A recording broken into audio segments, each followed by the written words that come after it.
Om Shanti. Apologies for being late.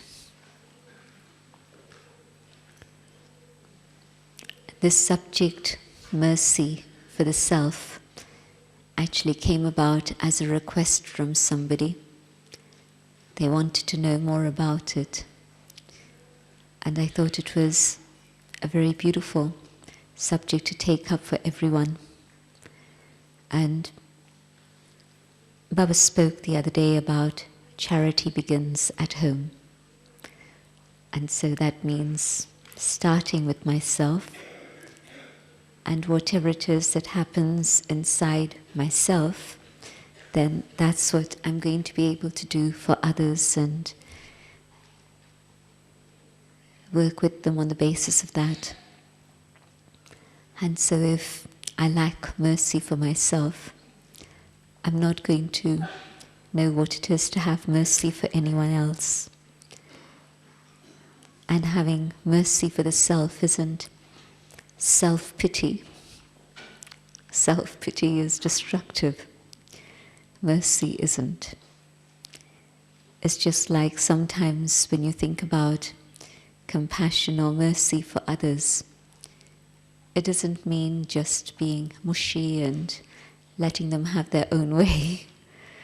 But there's another factor to it. And so in the same way, we don't always understand what is mercy for the self. Mercy for the self doesn't mean that I don't follow a discipline. And it doesn't mean just being slack, and if by chance I don't attend Murli and I say, oh well, that doesn't really matter, it's okay. Yeah, don't take a stick to yourself, but mercy doesn't mean not being obedient to Baba's Srimad. In fact, rather it would be the other way, that mercy on the self means understanding that it's Baba's Srimad that can really help me, because mercy means to be able to offer help, and help which doesn't create a dependency, and help which is going to be one of empowerment. You heard the story of the fishes. It's not a vegetarian example, but it's worth mentioning that if you can teach somebody how to fish, then you feed them for life. Or a vegetarian example, if you teach somebody how to plant, then they can harvest the fruits and feed themselves rather than just constantly coming to you for donations. And so really the subject of empowerment and allowing freedom to take place is part of mercy. And so the same thing applies to me. Well, what is it that's going to empower me? What is it that's going to set me free? It's important to ask myself those questions. And I was thinking also of how we probably know ourselves quite well. And sometimes because of ego, we don't acknowledge it. But in fact, if we are ready to sit in front of Baba, spend time in silence, then for sure Baba would be able to make us see what it is we need to change within the self. And so, first of all, let me be able to know myself very, very well. The plus and the minus. Early days, and Daddy used to ask us to write down our specialities. And she would also ask us to write down our weaknesses. And there were very few people who could write both equally. There would be some who would mention a whole list of specialities, but they wouldn't be able to see their weaknesses.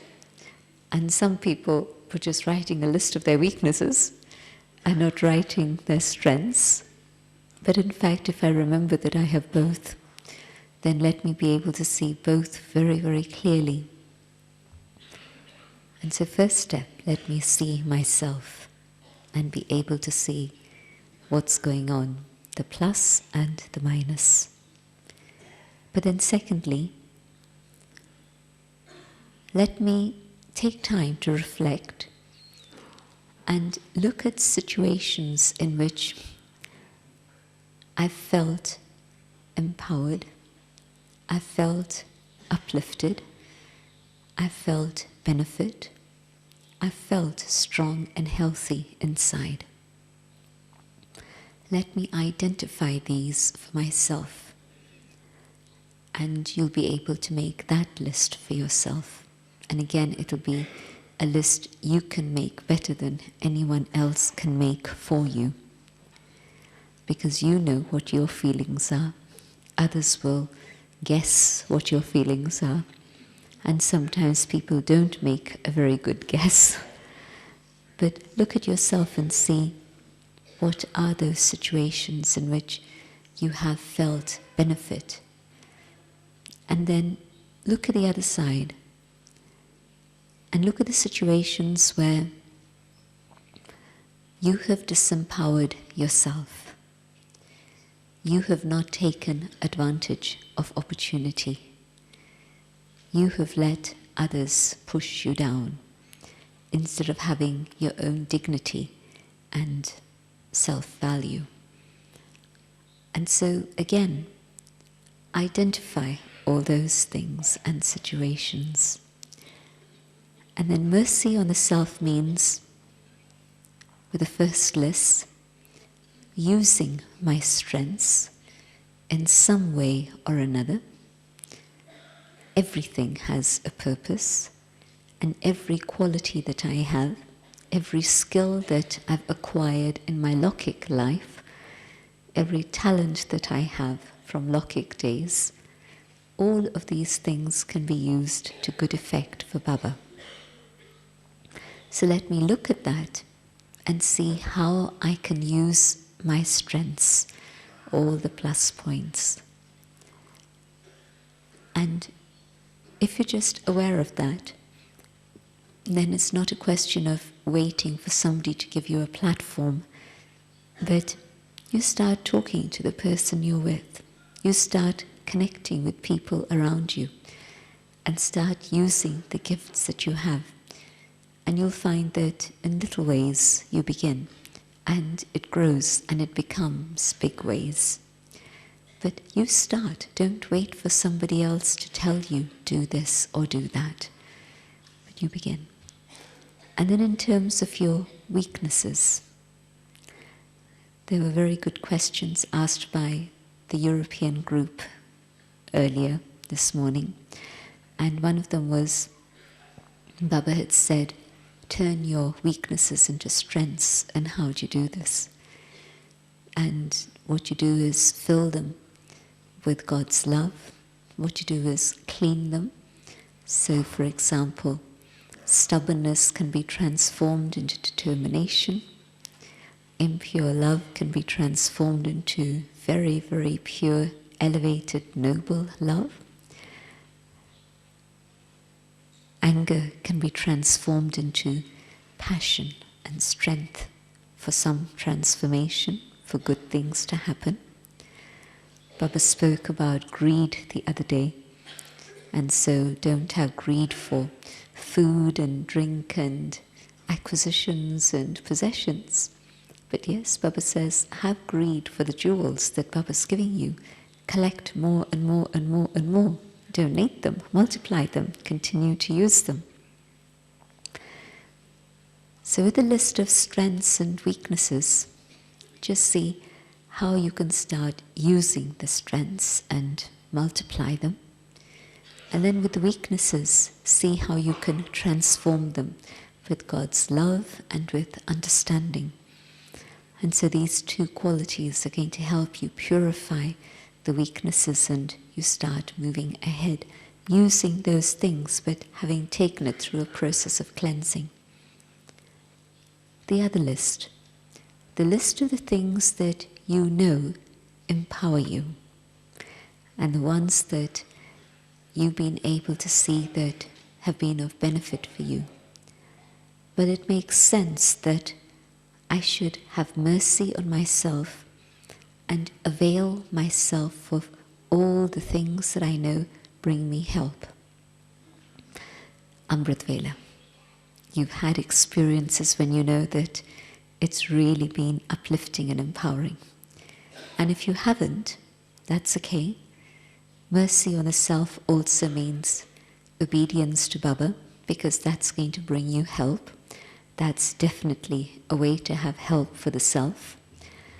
And so do the things that you know, whether from your own experience or you know from Baba's Murali and from Srimad, are things that are going to be of value and are going to be of help.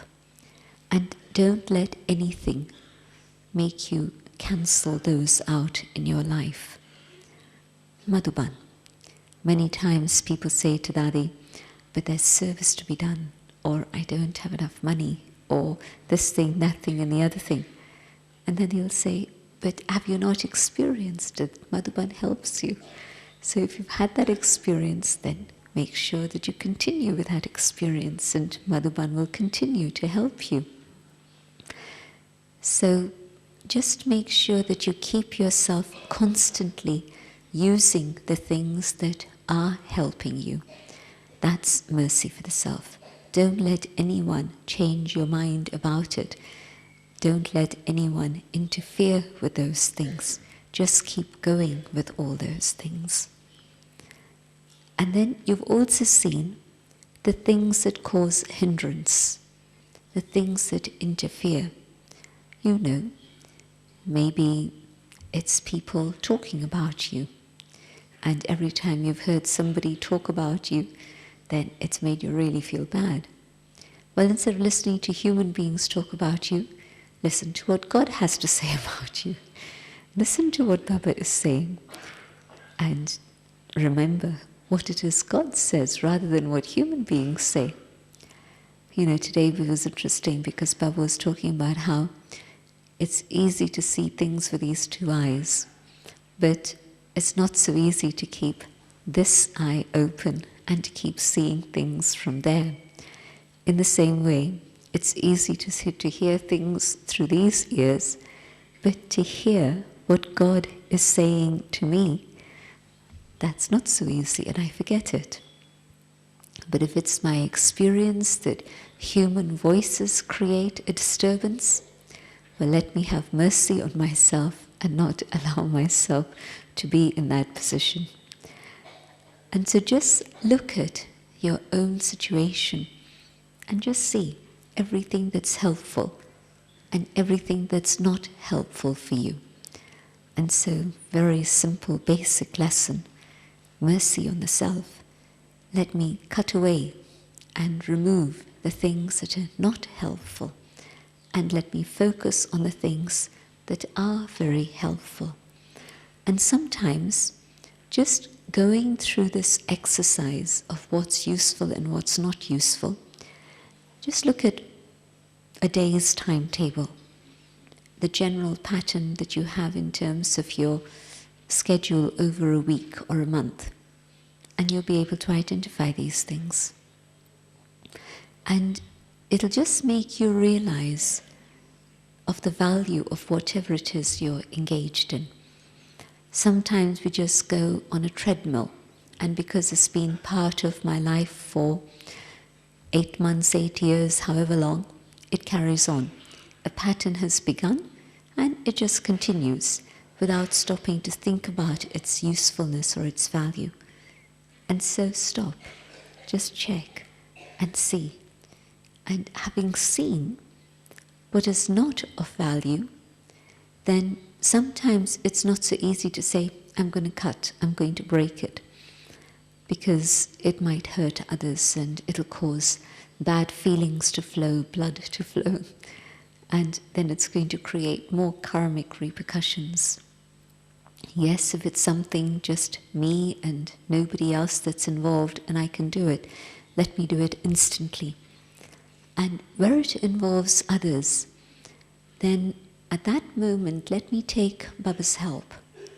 You know how often Baba tells us we don't use him. And it's true. Baba is willing to give us all his support and help.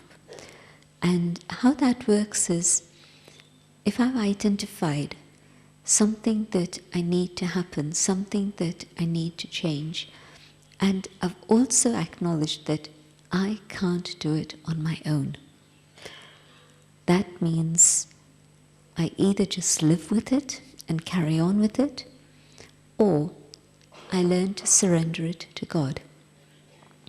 And that's not being irresponsible and saying, oh, it's not my responsibility, it's Baba's responsibility. No, it means that I've had the honesty and the clarity to know what it is that's happening. I've also tried to do whatever it is I can myself, but I know that I on my own can't do this. It has to be with Baba's love, Baba's power, Baba's light and might. And so I have a conversation with Baba about it. And I tell Baba, Baba, I've now realized that this is what I have to surrender to you. If I'd done it earlier, you would have dealt with it earlier. But okay, I'm sorry, it's only now that I've realized it. But now that I've realized it, okay, I'm putting it in your hands. Now you guide me and you tell me what it is I need to do further. And Baba's answer will come to you through the Murali, through classes, conversations, and it'll become very clear what further it is that you need to do. And so, with the list of what it is that empowers me, that's easy. Keep going ahead. And then understanding what it is that disempowers me, take Baba's help so that then you become free from it and you're able to then remove that obstacle and move on. I also think that it's mercy on the self to be able to have self-respect, value for the self. It's not humility to say, oh well, I don't matter. Everybody else is important, but I don't matter. Or, well, so-and-so thinks that I'm not so useful, so how can I be useful? No. That state of allowing those negative thoughts and feelings to suppress you is not what Baba wants. Baba wants you to be elevated. Baba wants you to be noble. Baba wants you to be intoxicated. And so being suppressed and not recognizing your own value isn't humility. If you think about, and the majority in this room, I know for sure, have met Dadiji. And so think about Dadiji. She had such a state of self-assurance, and anybody who saw her in Lokik terms, even without any spiritual awareness, always described her as being so regal, so royal. And that's how she always was. A tremendous dignity and royalty about her. And yet a tremendous humility and an openness in which everyone could approach her from any background, new students, old students, the workers, the laborers, everybody would come to her. So the greatness of humility was that it was so open and everybody could come. But also the greatness of her personality was her tremendous state of authority. Not an authority over anyone, but over the self, a mastery. And so, first step in terms of recognizing my own value, to be able to see myself as a child of God, to stabilize myself in that awareness, and to begin to appreciate who I am and what it is Baba is making me and what it is Baba has given me already. And so to chant the mantra, I love and value myself every day. To create that stage of self-esteem. This is mercy. And if I don't do the work to create that state of self-esteem, then that's lack of mercy for the self. But also then you see, because of that, I don't give respect to others. And so instantly there's a reaction there. No mercy for the self, no respect for the self, and I can't deal with others with respect, because my insecurity will make me aggressive. My discontent will make me harsh. And so it's not selfish to spend time recognizing my own value and stabilizing my awareness in that state of self-respect. That is mercy for the self, because then I can have mercy for others, and I can then treat others with dignity and respect, because there's nothing I want from them. Where I haven't done this in a work, I'm constantly going to want something from others. The other day, Baba was talking about renunciation, and Baba mentioned these very subtle things of renunciation. The renunciation of the desire for acknowledgement or praise, even in the slightest way. And that happens when I'm really very, very stable in my own dignity. I've taken everything I need from Baba. Baba's made himself available for me so that everything is coming to me and I have it with me. Then I'm content, I'm full, and then I'm able to give. And so this is why I was saying earlier that on all levels, important first just to spend time looking at the self. And I see that this is what Madhuban is about. Back home, you have your families, your jobs, you're occupied for most of the week. Then the one day that you're free, there's all the household chores to do. And so that doesn't leave very much time for any further effort as such. And this is why anyway Baba has said it's the early morning which is the time for effort. You're not going to get time through the day for anything. And so take advantage of the early morning. But Madhuban offers a situation where I don't have to think about the day's timetable. It's prescribed, it's there. And so let me just follow the Madhuban routine. I don't even have to think about shopping and cooking. It's ready-made, it's all here. So literally, what is it that you have to think about in terms of logistics? Maybe just catching the bus.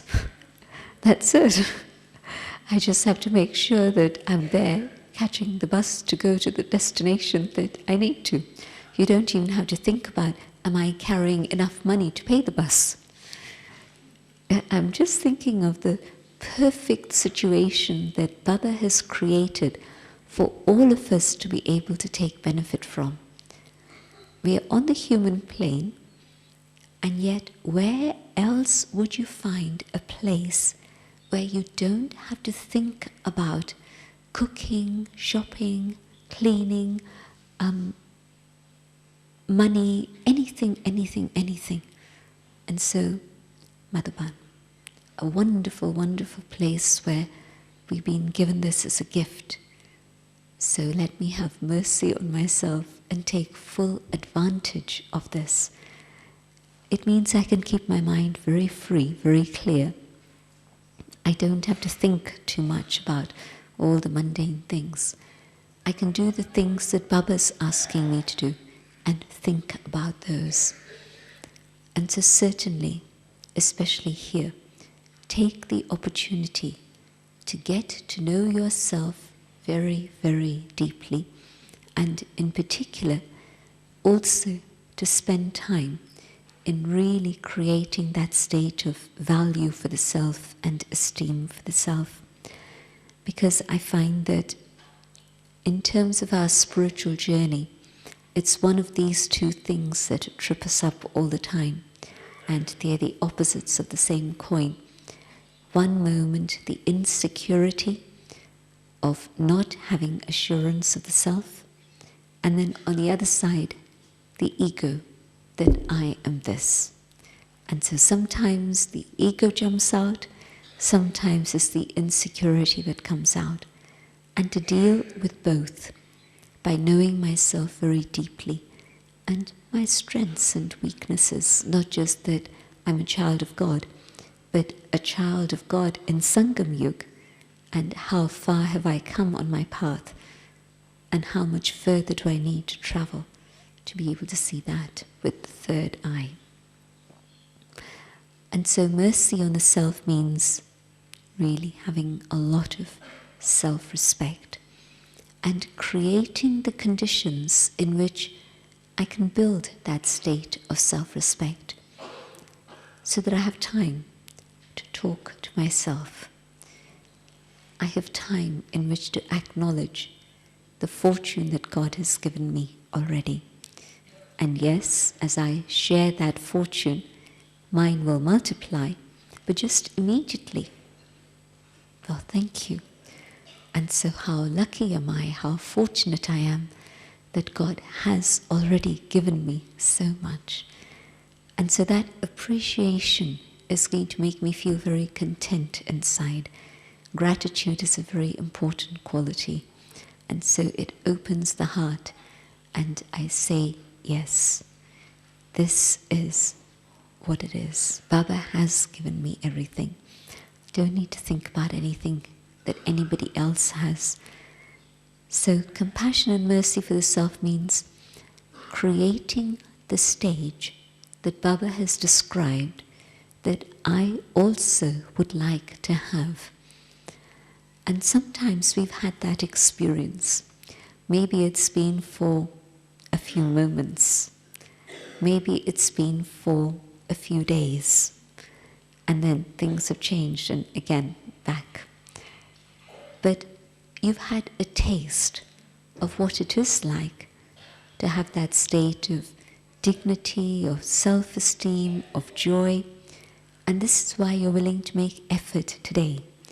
If Baba hadn't given you a taste of it already, you wouldn't be ready to make the effort.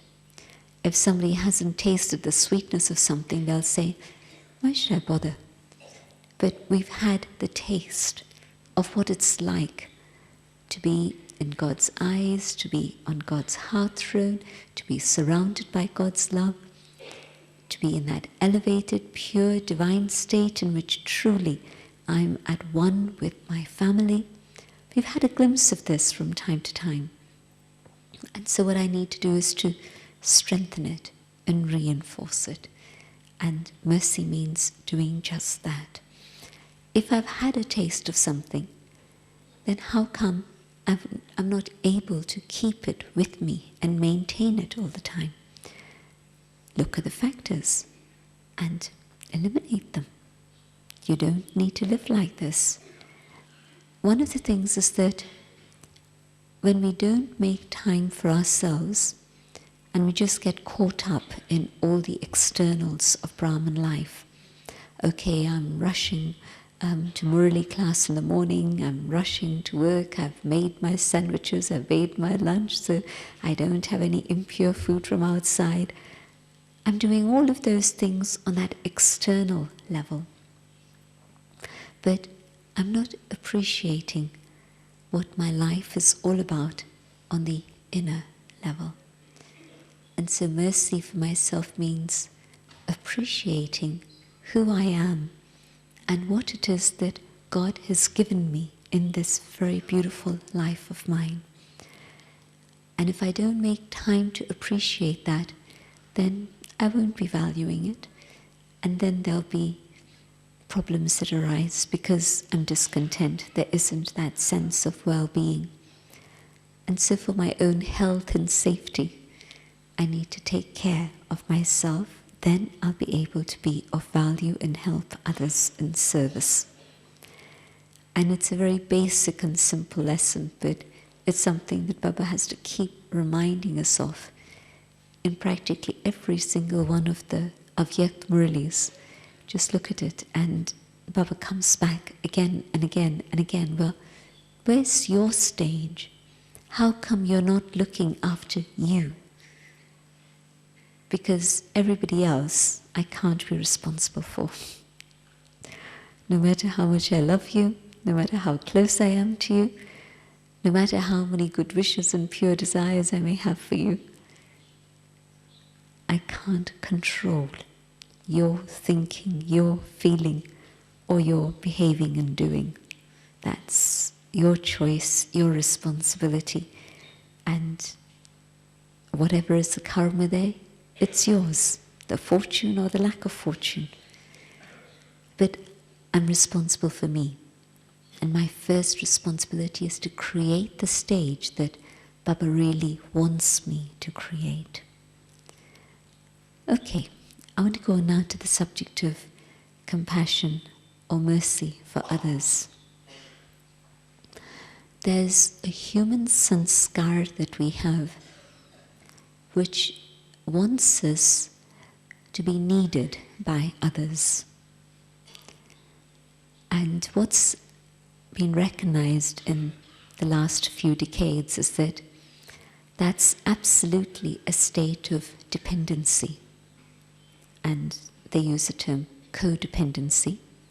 The person who needs help is dependent on me, but in a very subtle way, I want them to stay like that because I need to be needed by them.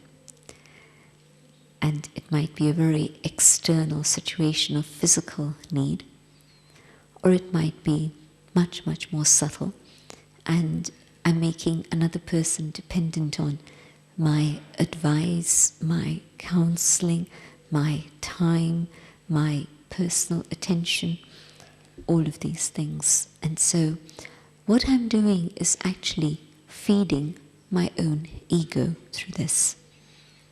That person is becoming dependent on me, and I'm allowing it to happen. And so I'm also dependent on them. In the case of somebody who's sick, it's pretty obvious to see that. They're sick, yes, they need help, and it's important that I give them help at the time that they need it. But equally, at the time that they don't need it, I should be able to recognize that and step back and let them now take responsibility for their life and what they need to do. I can't control and I can't hold on to whatever it is I've done, even in terms of service. And so, just look, wherever it is you've been in situations where you've helped others, has it been completely pure and clean? Or was there a little bit of the motive of, well, they're fulfilling my need of needing to be needed? Am I helping them come to the point where they're well enough so that then they can be free from me? So I can be free, but they'll also then be free. And so that's a very external situation I've described, and most times the codependency story and where we're labeling things service, but it's really my own need, is far, far more subtle than what I've stated.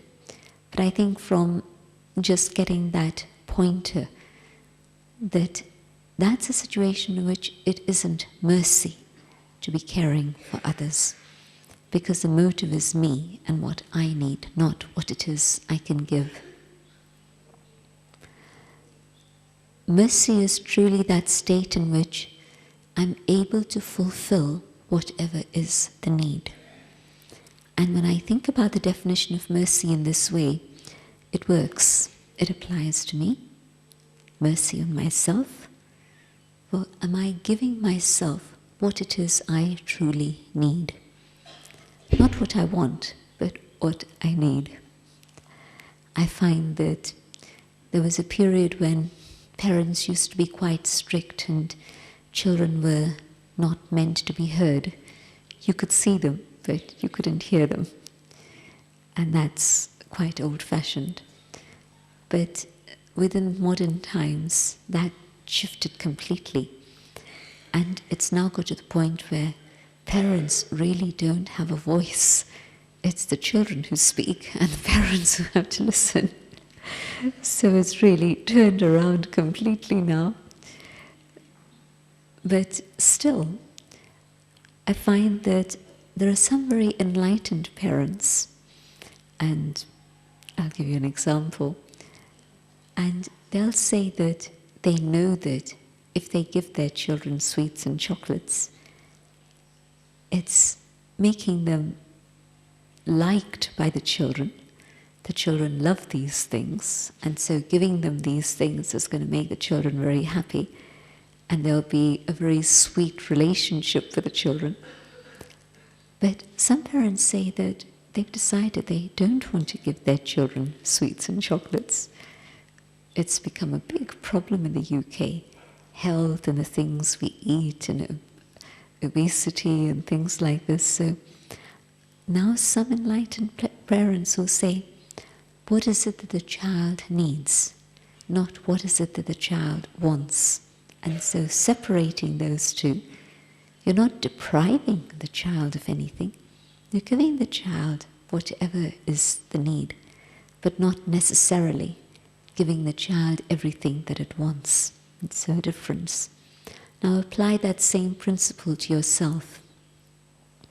Mercy for the self means giving the soul what it needs in terms of the destination that I have in mind.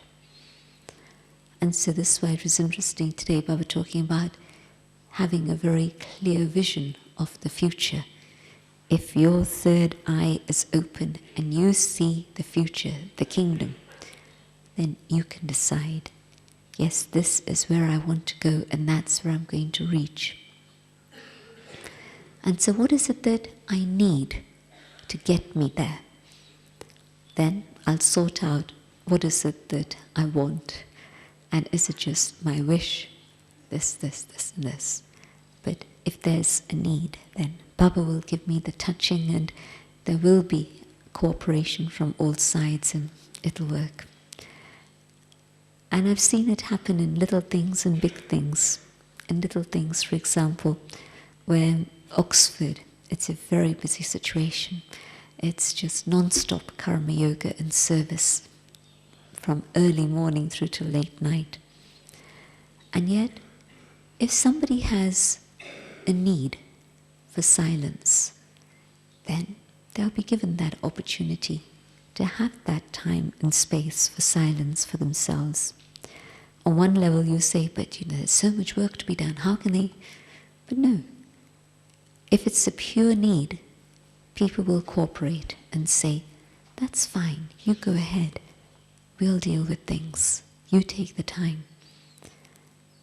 And so if I'm pure in my motives, then I know where I'm going, what it is I want.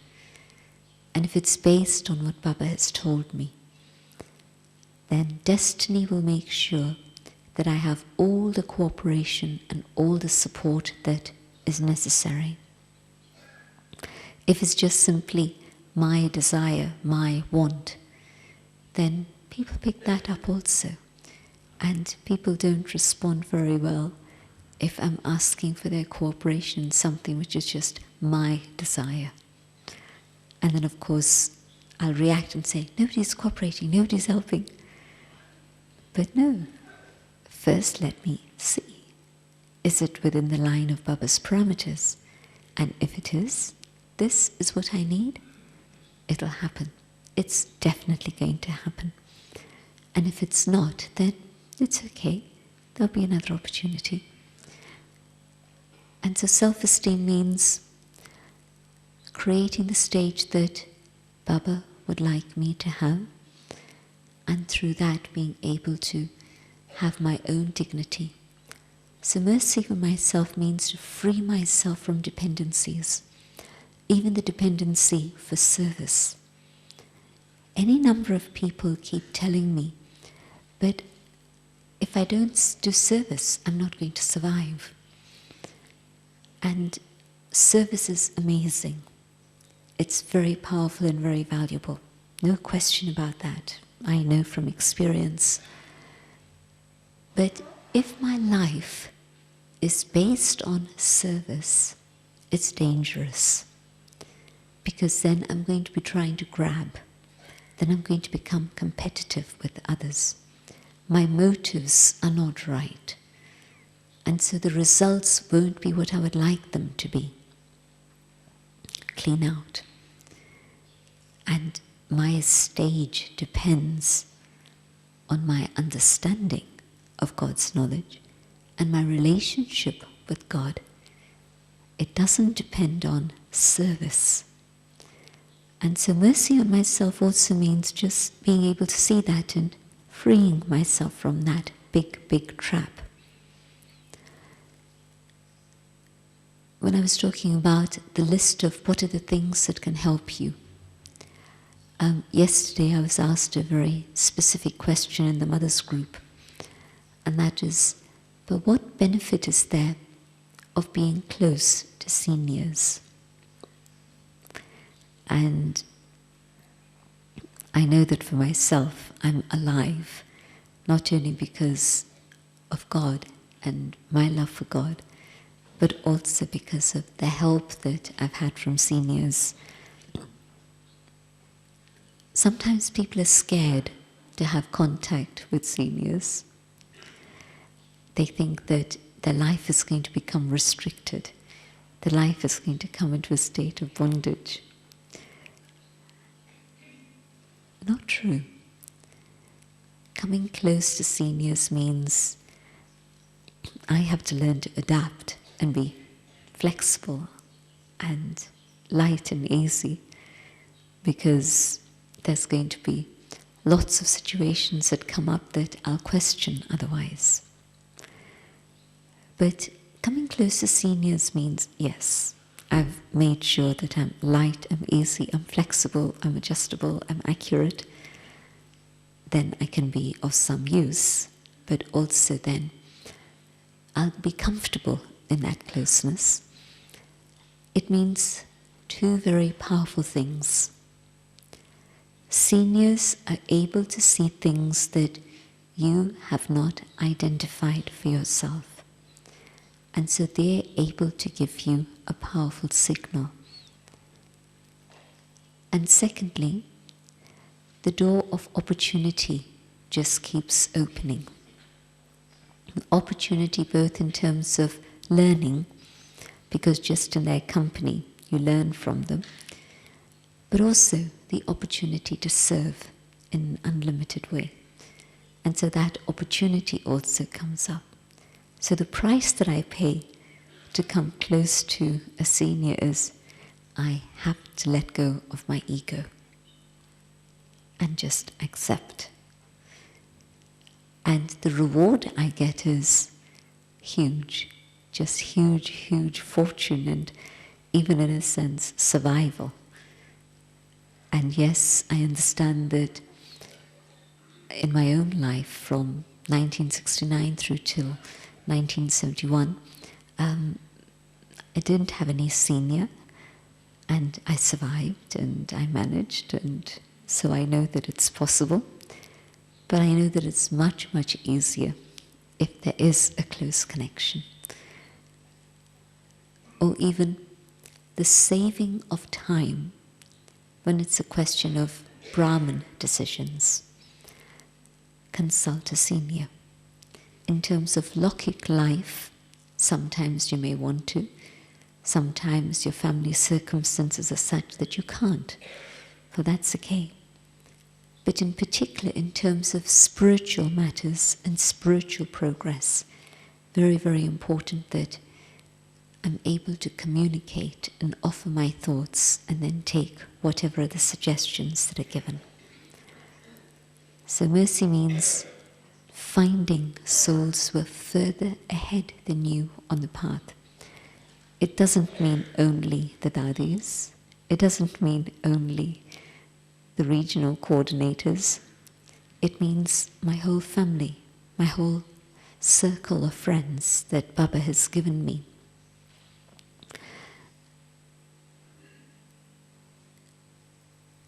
Is that the music? Okay, it'll come in a minute. So, if there's something that's going to help me become free and reach my goal, then let me be able to use it. But also, whatever service it is I do, or relationships that I have, let me work on it so that they don't become dependent on me. And Sister Jayanti was incredibly wise. She made sure that my connection was not just with her, even though I first met her age 8, and then when I surrendered, Baba again said to me directly that your connection is going to be with Dadi, and of course she's now lived in London all these years. But it wasn't just now, as I say, it was from a very, very early age. And the easiest thing would have been just to be totally attached to her. But I would have been in a lot of pain because she doesn't spend very much time in London now. So I'm grateful to God and Rama and Dadi for having liberated me from that a long time ago. But the way she did it was to make sure that I appreciated all the other Dadis. She told me their wonderful qualities. She told me their specialities and their stories so that I could see them with those eyes of recognition and enjoy what it is they were giving. If she had thought, oh yes, I'm the instrument, and so if this person really loves me and respects me, that's fine, it's okay. That could be a point of view, but she never accepted it. And always she would put me in touch with Didi, Dadiji, Dadi Gulsar. Until today, this is what she'll do. She'll make sure that connections stay not just with her, but with those who she says are her seniors. But translating that in terms of practical situations where you're living far away and maybe it's just a handful of people at your center, but yet still, the instrument that Baba has placed there is Baba's instrument. And so let me have the feeling of learning from them, but yet let me also be able to learn from everyone else around and not either be trapped or allow someone to trap me. So either situation, just to be very careful with that. Mercy on others. First point, not to let them be dependent on you, but to train them so that then they're able to be free and you're empowering them along the line so that they can at some point say, thank you, now it's okay. I don't need your time, I don't need your attention or your energy anymore. That's a true liberation for you when you've brought them to that point.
Pandav Shiv Shakti सेना की रणभेरी अब फिर बजती है। शिव बाबा के ज्ञान से फिर माया को मार भगाना है।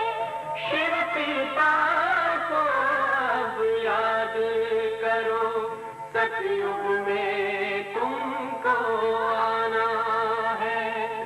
शिव पिता को अब याद करो, मुक्ति धाम तुम्हें जाना है। अपने सुकर्मों के बल पर ही सतयुग में अब तुम्हें आना है। धाम में तुम्हें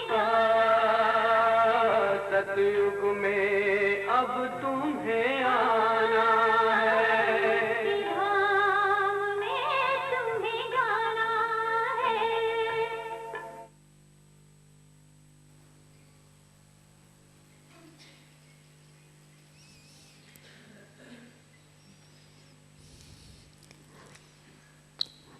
Just as mercy for the self means finding ways in which I can be closer to God and closer to seniors, those further ahead than me, the same applies to the mercy I have for others. What is it I can do to help them stay more deeply connected with God? What is it I can do to bring them closer to those who are senior so that they can also take benefit from that? And one other point, sometimes we mistake attachment for compassion. It's really my attachment to somebody, but the label I'm putting on it is compassion. And of course, just as ego is extremely subtle, attachment can also be equally subtle, and we put a mask on it and we don't recognize it. So let me be able to see the difference. And the difference would be that I don't need to be the instrument to give that person the help they need. There can be others who can do that equally. And where I think only I can help them, that's my attachment. It's definitely not compassion. Another thing that comes in terms of the confusion about compassion and others, and it's actually not so difficult to see this one, it's quite easy to identify it. Yes, we are a spiritual family. Yes, we are a spiritual university. And yes, we're also an organization. But within everything we do is spiritual. Spiritual families, spiritual universities, spiritual organization. And the mixture that comes in sometimes is where people come with an expectation of being given physical help. And physical help is not what we can actually just say, come and we'll help you. There are situations where, yes, you can give a helping hand, but that's not why we're here. We are here to share Baba's knowledge. And so as instruments, our compassion for others is to give them spiritual guidance, spiritual knowledge, and they work with that. There's nothing else that we can offer on a daily basis, which means, yes, you can offer Brahma Bhojan from time to time, but you can't take it on yourself to offer them food for the rest of their life, or even on a daily basis for a week, a year, a month. Not possible. So whatever it is that comes in within the whole thing about physical help, whether it's medicines, whether it's food, whether it's money, it's actually a question of understanding that that's not the purpose of why we're here. And if I still, having understood that, or having been informed, if I still persist in doing that, it actually becomes a karmic account with the other individual. We come to Baba, and one of the first lessons we hear about is the soul being responsible for itself, which also means that it's actually responsible for its own karmic situation. And what I've found is that sometimes nowadays, one is the physical help that people expect, or we get pulled into thinking that that's what we have to give. But the other thing is counseling. There used to be a time when we were quite strict, and Daddy would say, an hour, that's enough. 45 minutes lesson, 15 minutes yoga, 5 minutes at the beginning, 10 minutes at the end, an hour. And then you find that sometimes people take an hour and a half, and sometimes it becomes longer. And that's not mercy or compassion for the soul. It's not understanding parameters. And usually what's happening in that situation is where you're listening to their stories. And obviously there's a fine line in everything. And so I'm not saying that you tell a person to shut up and don't speak. But they tell me something. But then I can make sure that I bring the conversation or the lesson back to the teachings and not allow that to become a whole conversation about their Lokik stuff. And as time goes on, that's probably going to be something that we need to be even more careful about, because the conditions of the world are going to get worse. People's mental capacity is weakening. It's the state of the world. 1 in 4, according to WHO, has mental problems in the world. So out of every 4 people you meet, 1 person has some problem here. And so I need to be aware of that. So what people are doing very often is, here's somebody who's sympathetic, here's a nice, warm, comfortable place to come to, and so they come and they just want to open up and just spill out whatever it is, or they just want a human ear to listen to them. But that's not compassion. You're just letting them carry on in their own stuff. You're not helping them come out of it. You have to find a way to tell them, this is the things of this world, Lokik. Lokik doesn't mean just family or whatever, but everything to do with the material world, that is Lokik. And we're here to help you spiritually. And so these are the teachings that can help you. Is this what you want? And if you don't want that, that's okay.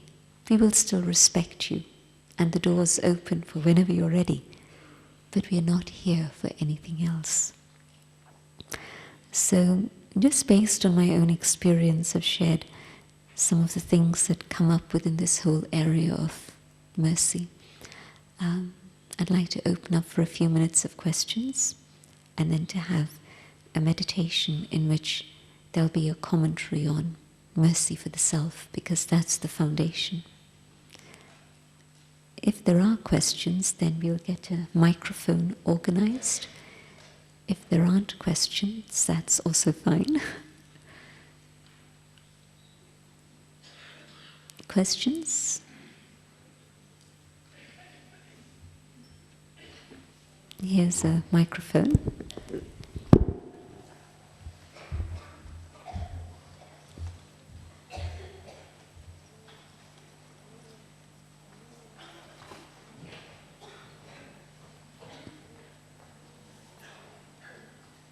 If you tell people your name and where you're from, that's useful. My name is Jamila. I'm from Global Cooperation House in London. Sister Jayanti, I heard Daddy Janki say many times, don't ask too many questions, just, meditate and the answer will come to you. And that is true. Some questions have been answered in them early. and in the class. But sometimes it is difficult for someone new to know the balance between, holding back when for me, it's all the questions are burning questions. I want to know the answer now, but sometimes I have to hold back because I respect the fact that the seniors are. I seem to have developed this sensitivity, so now I am more aware of any negative feelings. I can see them from a distance. So people who have been practicing purity for a long time must be 100 times more sensitive, and they can see, some silly question or negativity coming. So it's sometimes very difficult to know what question can wait and which questions you should go ahead and ask the seniors anyway.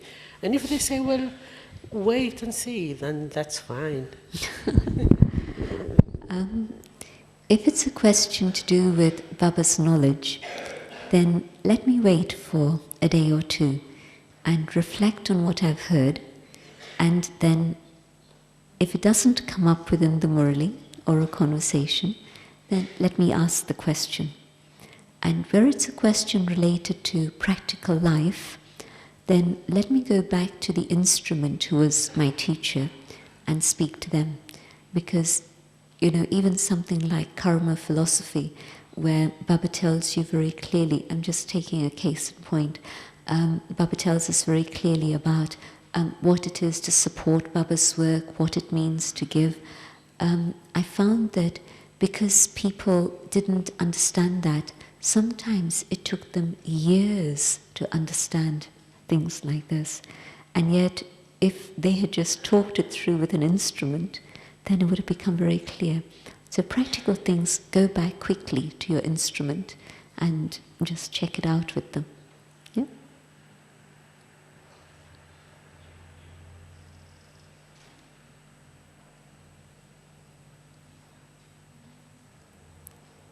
I'm just seeing that it's a time for a lot of maturity in the Brahmin family. And in the European group, we just had very few who were here for the first time. And I'm curious about it generally. Who's here for the first time? Okay, it's a few, but not a huge number. And so generally, this is why I say that it seems that the maturity of the Brahmin family and understanding Baba's Gyan and applying Baba's Gyan is very clear and visible and very deep now. So that's also a reflection of how things are being absorbed. And so, no more questions? We go into silence? Yeah? Okay, let's do that.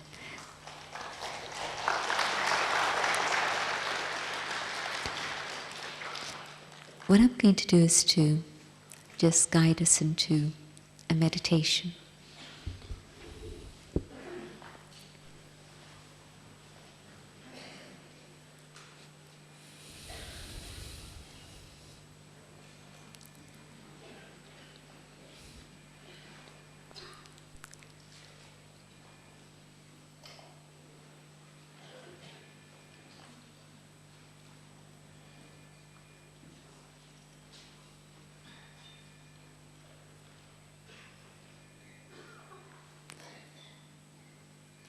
I come back to the awareness of who I am. I, the shining star, in the center of the forehead.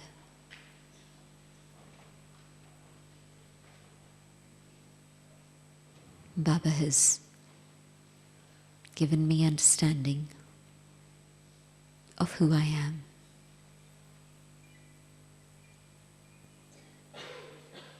But not only am I the shining star, out of all the stars shining in the universe,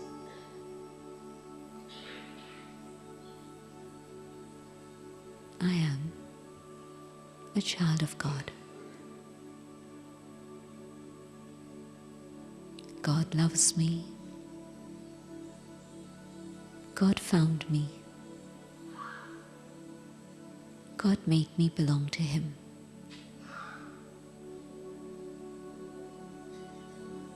And so out of all the billions of souls,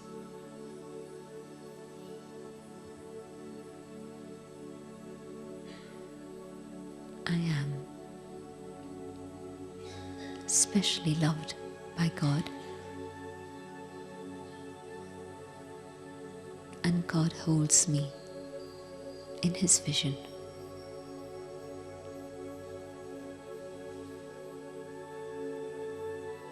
As I deeply understand this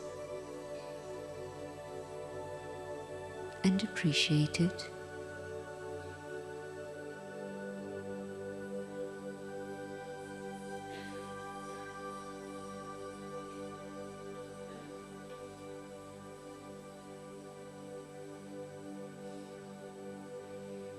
I begin to value myself.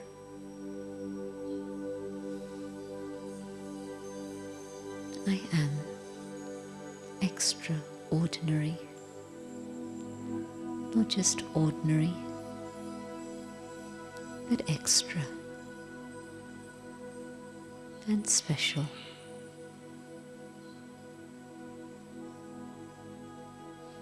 As I begin to appreciate who I am,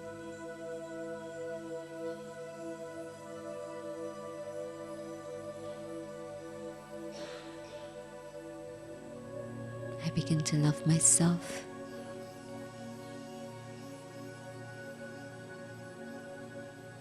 And I can also now feel my heart open. And it opens and opens until I accept the whole family as my own family.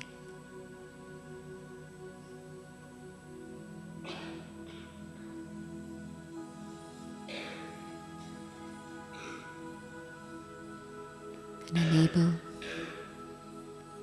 to love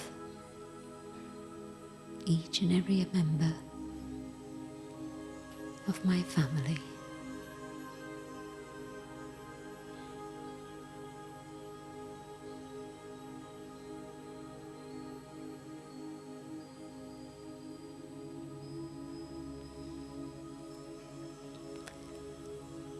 Baba teaches me to know myself. Not only am I a child of God, being close to God,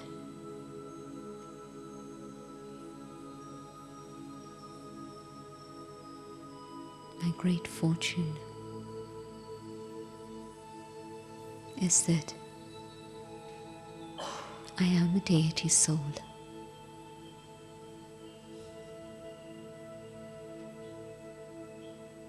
Those sanskaras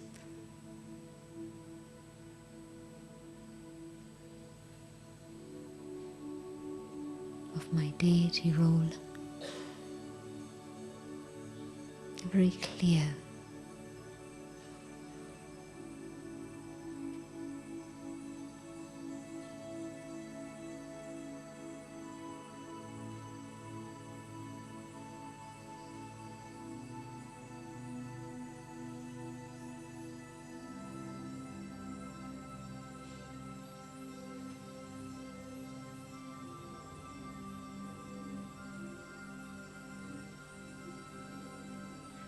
Deity souls awaken to God's love.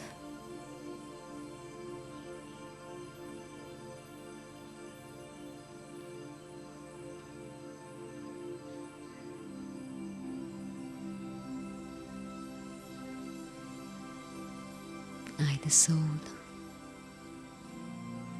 God's child in Sangam Yuga, the deity soul.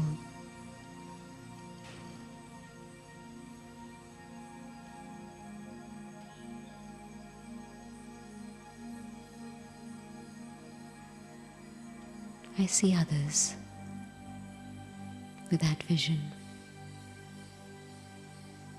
I had forgotten who I am.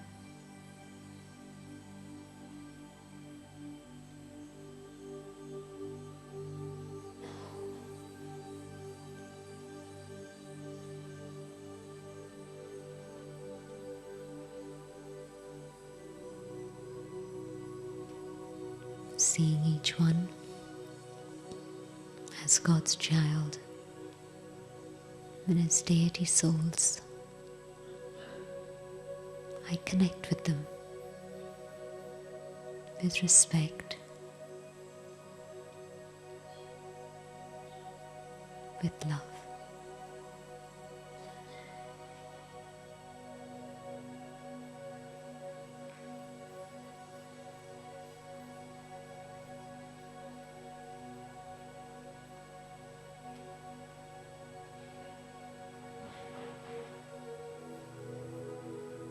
Connected with God, I know what it is I have to do for myself.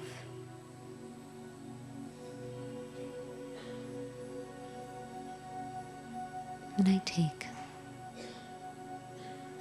light and might from Baba.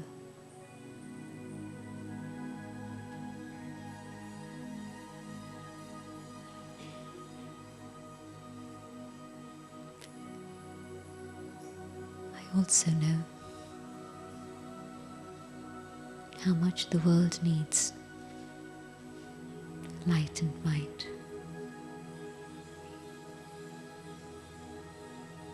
And so together with Baba, out of mercy,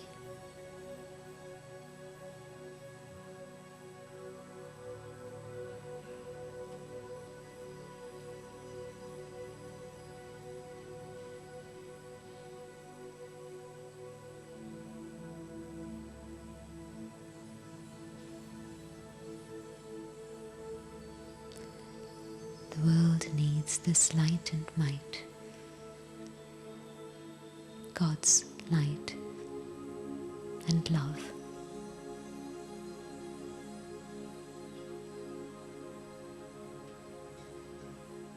The light reaches out and awakens souls.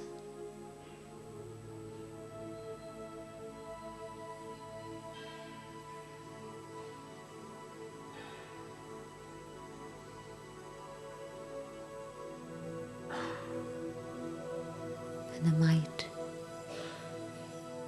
becomes available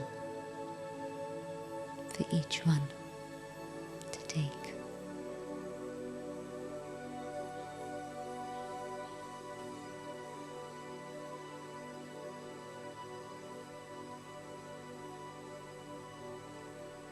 I stay close to Baba.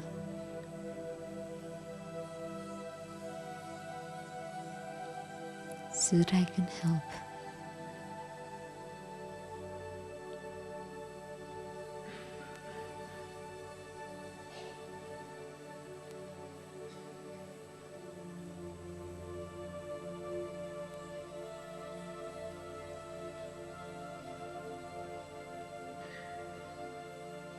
I come back to the awareness of the things here. I keep this feeling foremost in my awareness.